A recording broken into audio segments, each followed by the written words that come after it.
Conservative MP, Scott Benton, he had the party whip suspended. He was filmed offering help to the gambling industry in exchange for financial reward. We know he's stupid and greedy, but we're asking, are our MPs for hire and do they have too little to do? Well, with us this morning is, Conservative MP, but we know him as GB News presenter Phillip Davies, as well as GB News Investigates reporter Charlie Peters. Now, why on earth would we have you two in the studio to talk about this story?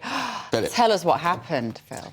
Well, I was approached by this fake company, Tar Partners. The same one? Yes, they sent an email stopped. to me saying that, you know, they were representing a rich Indian billionaire or something, and they wanted to invest in the UK, and they wanted somebody to help them in politics, and they'd identified me.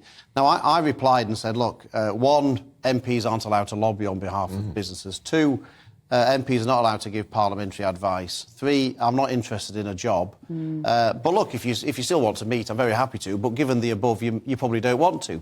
And they replied back and said, oh, well, actually, we'd still like to meet up with you, actually. So I thought it was very fishy, but I thought it was too good a journalistic opportunity to pass up. And so contacted Charlie, who did a lot of the background research into this company, which just enhanced our view that this was very fishy. And so we went along to hear what they had to say and how they did it, because it was too good a journalistic opportunity to miss, wasn't it? So what did you find, Charlie, when Phil spoke to you and said, this is a bit whiffy?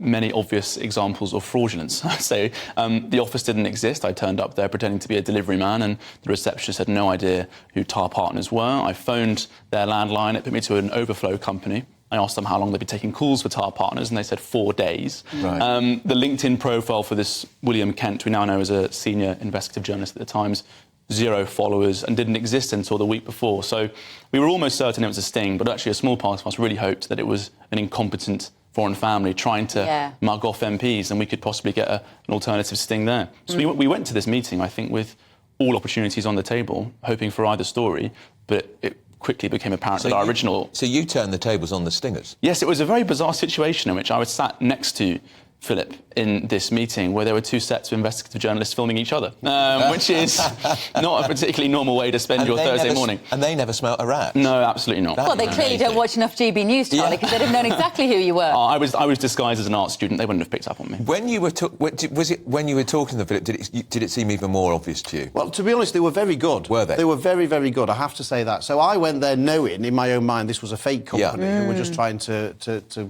do a sting.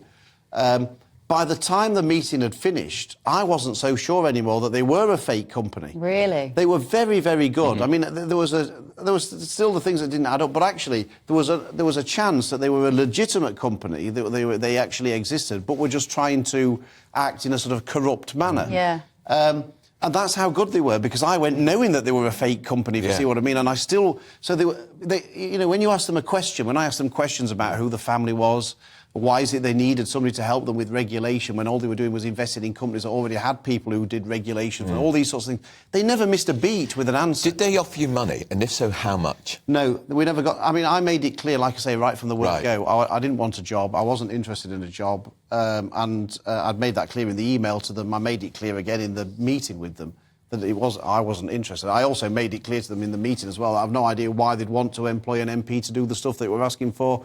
Anyway...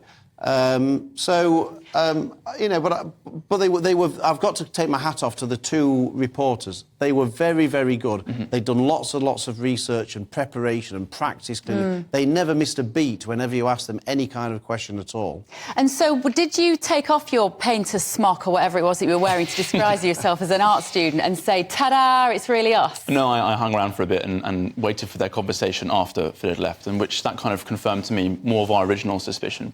But I'd say, you know, while they were very convincing performers in the act they put on, they did a really excellent job. They even fooled me for a few minutes. The setup was sloppy. And I think who this reflects extremely poorly on is Scott Benton, because he fell for this sting, which we exposed as being fake within a few moments. They were convincing, though, from what Philip was saying. I know, but the setup was so... But you smelt a rat. But he's a very inexperienced MP in the sense he only got in 2019. He's going to lose his seat, I would say, with a majority of 3,000. I think he thought, let's get a bit of cash in the bank before he loses his seat. Well, look, I mean, I'm not here to stick the boot into Scott Benton, and you know, I didn't hear. I am. You are. Yeah, you certainly are. But look, I don't know. I didn't hear the full conversation or anything. I've no idea. He said afterwards that he reflected on it and didn't. He didn't sign up. Didn't pursue it and all the rest of it. Look, I've known Scott. I've always thought he's a decent guy. I can't tell you what his motivation was. You'd have to speak to him about that. But coming back to Bev's point, they were very, very good. They were very, very good. But MPs should not be in a position to be appearing to rent themselves out to a high bidder. No, clearly not. There are clear rules which are in place for good reason. That MPs should not be lobbying on behalf of anybody that pays them. They should not be giving parliamentary advice. Those rules are perfectly clear. They're there for a good reason. And there's no excuse, really, for any MP to want to try and flout those rules. Where do we see the film? Where do we see the film? Oh, it's online. It's on our website. Good 2 minutes. Very good. Have a look on GB News website. Well done, you two. Thanks both. Right.